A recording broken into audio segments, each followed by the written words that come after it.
Por për ta parë pak më ftohtë dhe për ta analizuar me shumë dashamirësi, gjëja e parë që unë besoj që është risi është fakti i heterogenitetit të brendshëm koheziv. Çfarë do të them? Në atë lëvizje, protesta, quajmë si duan, ka shtresa nga më të ndryshme. Ka aty shtresa, po them, e djathta kulturore, e cila kur nuk e gjeti përfaqësimin e vet tek Sali Berisha dhe PD-ja. Ka aty e majta sociale, e majta që u tradhtua dhe se gjeti asnjëherë përfaqësimin e vet tek Rama apo dhe Rilindja. Ka mesme, shtresa e mesme, dhe kjo është më e rëndësishme, shtresa e mesme e cila ka armikun e vet saj më të madh, elitën e ashtu quajtur oligarkike. Ka aty rinia e cila këtë teatrin hipokrit të betejës së stisur, artificiale, politike, midis Ramës dhe Berishës, nuk e ka në mendjen e vet. Ka lindur tani.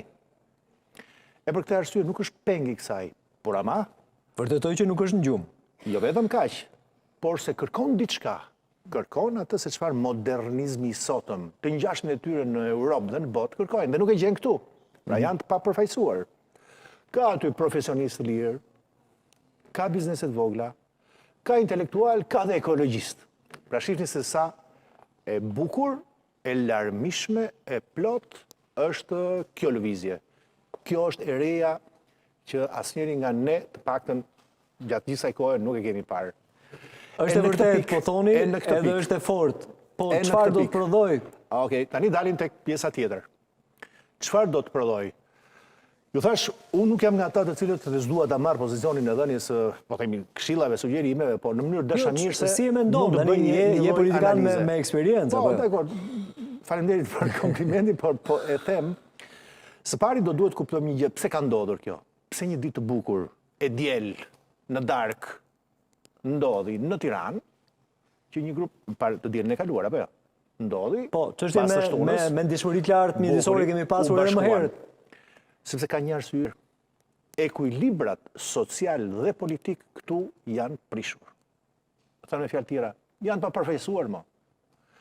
Si do djathta kulturore, majta sociale, ekologjistët, intelektualët, shtesa e mesme, qytetarët, familjarët e Tiranës. Si do përfaqësohen? Okej.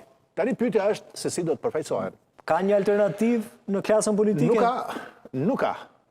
Në mënyrë gjenuine e kanë shprehur që nuk duan asnjë. Asnjëri as tjetri, sepse kanë pasur kohën, kanë pasur mundësinë dhe kanë dështuar.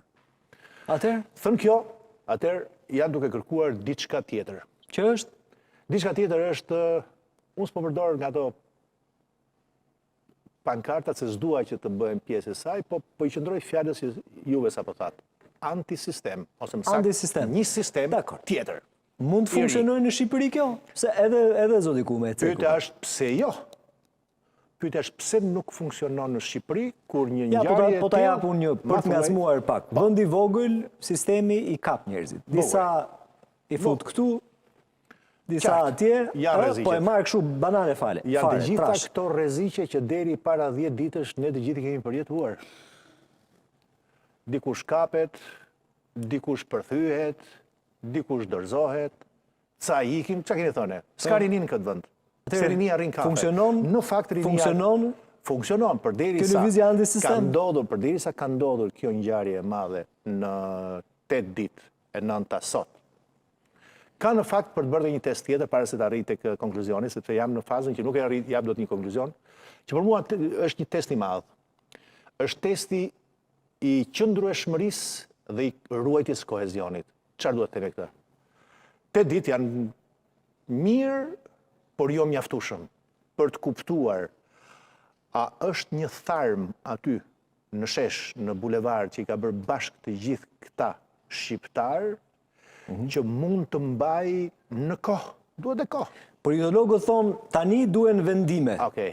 Sepse mund të shkojë edhe në rënje. Është teorike, unë nuk jam nga këta politologë, se unë kam një tjetër alternativë. Për mua, testi i parë që duhet kaluar, të paktën deri tani në këto 10 ditë po i quaj, ka ndodhur një lloj parabole, një lloj transformimi, po doni ju edhe i qëndrimeve. Mbani mend se cila ishte Shkëndija? Po. Ekologjiste, apo jo? Po. Ruajnë zërnecin, ruajnë flamingot.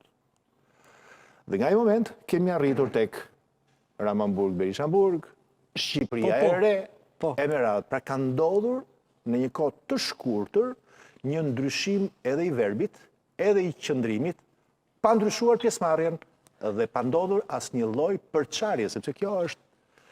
Tani, unë nuk jam nga ata, do ta them që tani Ilir se ndoshta ma bën pyetje, por duhet ta them tani. Thuaj, patjetër thuaj. Unë nuk jam që të eci me hapa të nxituar drejt institucionalizimit që tani të një partie politike. Jo. Së pari do duhet të kaloj pikërisht të test të qëndrueshmërisë që unë them edhe këtë javë, ndoshta dhe javës tjetër. Elementi parë. Sepse do të kuptohet një gjë, që tharmi aty është i fortë, dhe e dyta, nuk duhen krijuar për këtë moment, në këtë moment, sinjale, qëndrime, të cilat të mund të prishin këtë kohezionin e këtij diversifikimi këtyre shtresave që janë. Pasi të kaloj, nëse do të kaloj, uroj të kaloj, dhe unë besoj që do të kaloj me sukses ky test i qëndrueshmërisë. Faza tjetër që unë mendoj, ju thash, kjo është opinioni im, nuk jap këshill askujt, është para se të shkoj ke instrumentalizimi i lëvizjes, duhet krijuar një platformë. Ato ide të cilat janë aty sporadike, spontane, të paharmonizuara e me radhë, do duhet të strukturohen si një lloj platforme. Një platformë me ide, me synime, me qëllime, të cilat çfarë të ruajnë? Një, të ruajnë kohezionin. Mundësisht ta shtojnë.